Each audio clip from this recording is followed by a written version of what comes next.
All right, sports fans, how's everybody out there doing? William Martin coming at you one more time here on YouTube with another edition of the 300 Pounds of Sports Knowledge Podcast. Now, all signs point to the Cleveland Indians trading all-star shortstop Francisco Lindor. Now, Lindor has one more year on his contract before he can become an unrestricted free agent at the conclusion of the 2021 MLB season. Now, back in 2017, Lindor turned down a contract extension for $100 million with the Indians, and he was probably looking then for the big payday that he is seeking to get very soon. Lindor just turned 27 years of age today. He's definitely in the prime of his career, and you're talking about a guy offensively who is a 285 career hitter. He can also hit for power. He knows how to get on base, and he also has the ability to steal bases, which is a lost art in the currently swing for the fences version of MLB baseball that we are currently getting.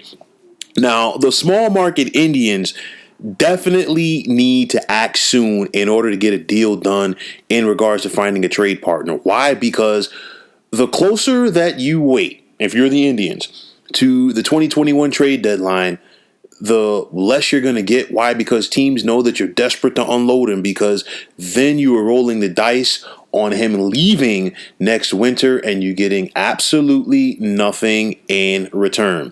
Now, potential trade partners for the Indians, and the two teams to me that make the most sense are going to be the New York Mets and the New York Yankees. I know that some people are going to throw other big market clubs out there, but I just don't simply see the need at shortstop that some of these teams might have. And you look at the fact, Lindor is a great player, but there's not an overwhelming market for him right now. So I think it comes down to the Mets and Yankees. And it's going to be interesting because Steve Cohen just assumed ownership of the New York Mets, and he's looking to establish his brand in Queens.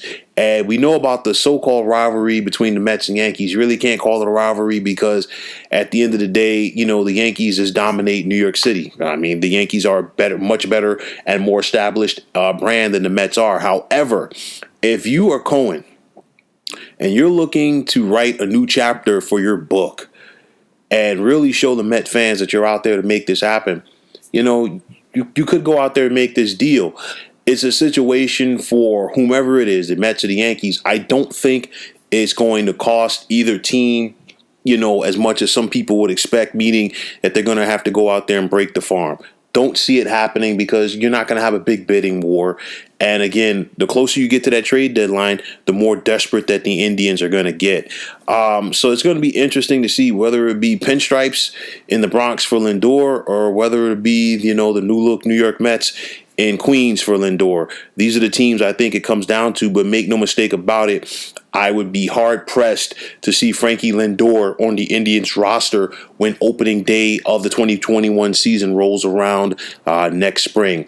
You look at it, if you're the Mets or the Yankees, you definitely want to go out there and make this move because you had to sit back and say, hey, listen, Frankie Lindor is not the caliber player that Mookie Betts is.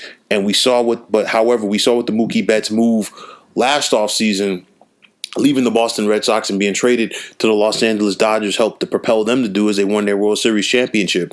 And if you're the Yankees, you haven't had a championship since 2009. And if you're the Mets, obviously you haven't had a championship since 1986. So you're definitely hopeful that this move potentially could springboard you in that direction. So folks, I want to take this time out to thank you for tuning into the 300 Pounds of Sports Knowledge podcast here on YouTube. Want to thank all of the subscribers out there.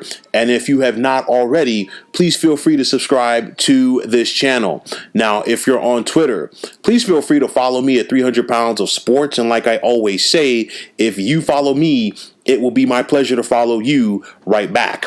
There's also the sports discussion group on Facebook at the Sports Depot 365. You can check it out, drop a line, and be a part of one of the better sports debating sites going on social media.